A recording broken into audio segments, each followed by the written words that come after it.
Do you think you know yourself? Most people think they do, but it turns out only 10 to 15% of people actually fit the criteria for being self-aware. And this is an issue because if you don't know yourself, then whose life are you actually living? You're just an empty shell of what everyone else wishes and who they think you are. Even when you try and improve, you'll be constantly tripped up by all those undiscovered parts of yourself. Being self-aware is a non-negotiable. Stop putting the burden out onto the world because you can't be bothered to put in the work. Here are Honest Improvement's top 5 tools for discovering who you really are. Number 1, change your environment. It is amazing how much of your personality and characteristics are purely a reflection of your environment. If you've always been surrounded by the same people, the same locations, all that's happening to you is they're projecting back at you that image they've built up. So if you try and change or try and explore, is this actually you? You will get buried under the avalanche of projections that, no, this is who you are. You're not anything else, because people don't like having to shift their perception of you. You could be caught up in habits that are decades old that actually don't relate to you at all. Maybe you're surrounded by people that love to drink and love to go out and party, and maybe that's not even you. Maybe that's not what you want to do, but because you've been surrounded in it for so long now, you've just embedded it as part of you. You really need to go somewhere where nobody knows who you are, when you've got no baggage, no one projecting out that you're the funny person, the smart one, the shy person, because whilst you have everyone else telling you who you are, you'll always find it difficult to connect to that pure essence of who you are. Number 2, investigate your repeated patterns. You are the common denominator of your past. So if the same situations keep reoccurring, yeah, it's on you. Whether that be losing out jobs, being late, suffering heartbreaks, you're the only commonality between each of one of these stories. So it hurts, but you need to look at yourself, and let me save you 1,000 hours right here. Don't spend too much time looking at the why. Just look at what is happening to you. The why is so difficult because there could be 1,000 reasons why you did something, and all of them came together in this perfect cocktail to set you up for that situation.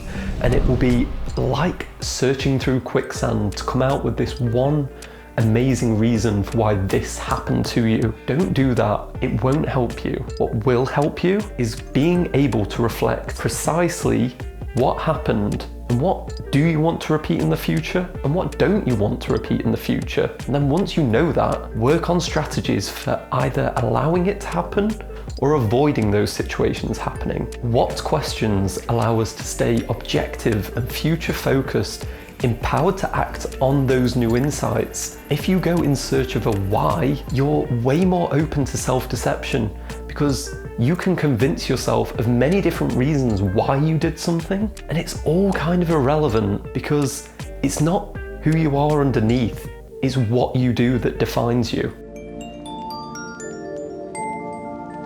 The third tool, you need to find someone you can trust completely. The reason we can't really explore who we are is because we feel like we need to put up this persona to the world and hide who we truly are.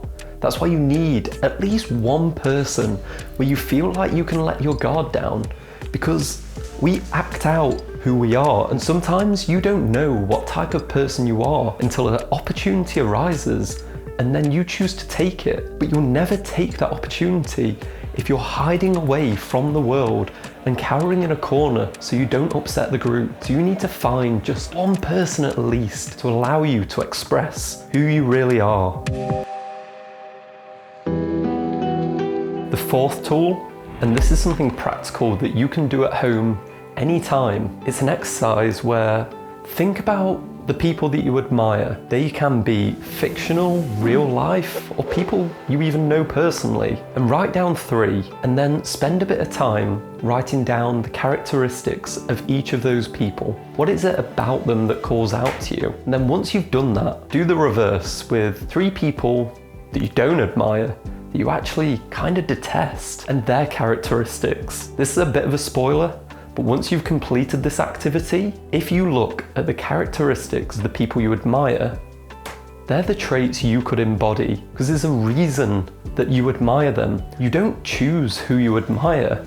It's just a spontaneous reaction. And that's because it's part of you deep down calling out for you to try and embody that person. And it might be that they're really brave or they're really articulate, and it'll always be unique to the person, because the people that I admire won't be the people that you admire. Maybe you're fascinated of musicians and really talented artists, and believe me, they're great, but they just don't call out to me in the same way, because that isn't in my path, that isn't who I want to develop to be. So really focus in on who those people are, because there is a reason, and that's who you could become. Conversely, the 3 people that you wrote that you really don't like and really irritate you are the traits that they embody. You also have them. Sorry to break that to you. This is the issue. We have traits and we have our blind spots, and when someone else acts them out in the world, it irritates us. So if you get irritated by people that are constantly late or bail on plans, likely because you yourself haven't addressed the fact that you're not entirely reliable